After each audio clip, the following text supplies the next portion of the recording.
مسلمان چرا زار و حیران شدی؟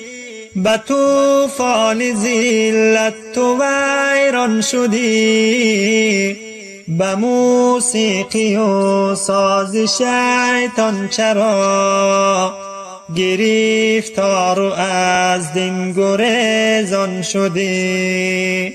به موسیقی و ساز شیطان چرا گرفتار و از دین گریزان شدی؟ کمین گشت دشمن برای شما، چرا غافل از مکر شیطان شدی؟ زمان لبت غنچه خنده بود، چرا ای برادر تو گریان شدی؟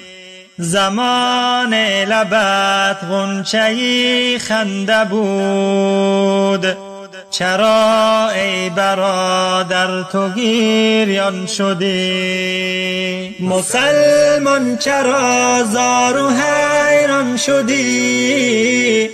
به طوفان ذلت تو ویران شدی. به موسیقی و ساز شیطان چرا گرفتار و از دین گریزان شدی؟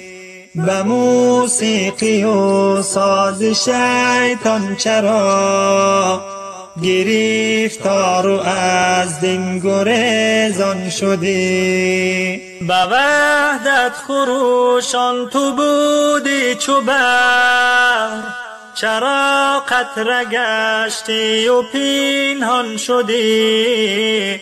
چراغ هدایت خموش است و تو کنون خالی از نور ایمان شدی. چراغ هدایت خموش است و تو کنون خالی از نور ایمان شدی. مسلمان چرا زار و حیران شدی؟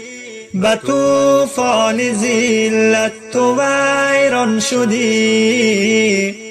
به موسیقی و ساز شیطان چرا گرفتار و از دین گریزان شدی؟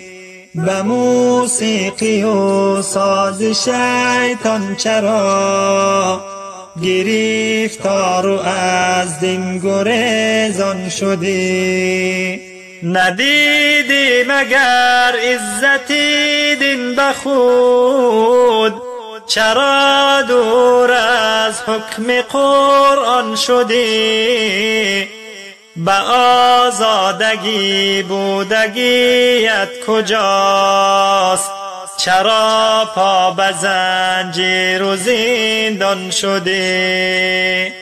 اگر رفت و شیطان تو را سرور است، چرا ای برادر مسلمان شدی؟ چرا ای برادر مسلمان شدی؟ مسلمان چرا زار و حیران شدی؟ به طوفان ذلت تو ویران شدی. به موسیقی و ساز شیطان چرا گرفتار و از دین گریزان شدی؟ به موسیقی و ساز شیطان چرا گرفتار و از دین گریزان شدی؟